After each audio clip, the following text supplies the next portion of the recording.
سلام الله على ولاد الجواد. جبت لكم الحباب شهوة بلا عذاب من قلب البلاد. بلادي بلاد الشرفة، سيجي الماسة طيبيها في بلاستيك وانتي جالسة. السلام عليكم ومرحبا بكم معايا من جديد، فيديو جديد ووصفة جديدة. اليوم ان شاء الله غادي نحضر معاكم المدفونة الفلالية، وصفة تقليدية مشهورة في منطقة تافيلال الريساني، من الأطباق التراثية اللي فيها البساطة واللذة في نفس الوقت. إلى عمرك ما جربتيها هذه هي المناسبة. بلا ما نزيد نطول عليكم أكثر من هكا، دوزو مباشرة لطريقة التحضير. عندي هنا 2 كيسان ديال الفينو اللي ممكن تعوضوهم بدقيق القمح الكامل بنخالته، مع 2 كيسان من الدقيق الأبيض، معلقه كبيره ديال الخميره، معلقه كبيره ديال السنيده ومليحه.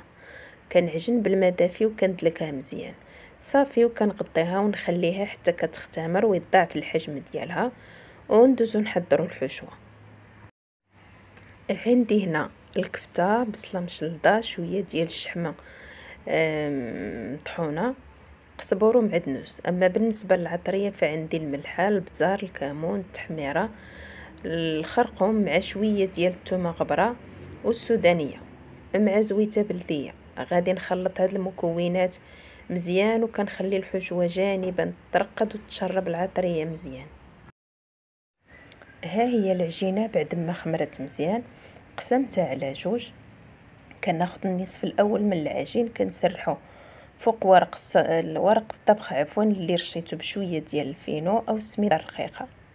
كنبسط الكويره مزيان حتى كتولي رقيقه باش الخبزه ديالنا تجي رقيقه وما فيهاش اللبابه والحشوه تبان مزيان. ملي نسالي كنحط الحشوه وكنبسطها مزيان وما كنوصلهاش للجوانب، وضفت كذلك 2 بيضات مسلوقين قطعتهم دواور، مع شويه ديال اللوز محمر.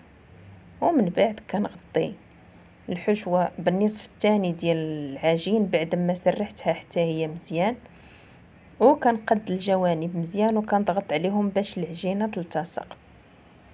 ومن بعد كنقطع العجينه اللي زايده في الجوانب باش تجينا الخبزه مقاده. غادي نغطيها ونخليها تختمر للمره الثانيه واحد 15 دقيقه. كنتقبها وندخلها للفران اللي كيكون مسخن من قبل، ونخليها على نار متوسطه حتى كطيب مزيان وتحمر من الوجه ديالها. ها هي الخبزه المدفونه ديالنا بعد ما خرجتها من الفران، كتجي محمره ومجمره، طالعه منها واحد الريحه يا سلام.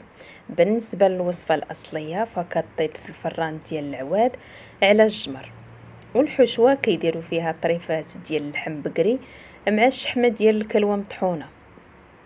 حضروها كوجبه عشاء او غداء، كتشبع والمذاق ديالها كيجي اكثر من رائع. كتقدم سخونه مع اتاي مشحر. وهنا نكون وصلت نهايه الفيديو ديالي. كنتمنى الاقتراح ديال اليوم يعجبكم وينال رضاكم. استودعكم الله الذي لا تضيع ودائعه. مع السلامه.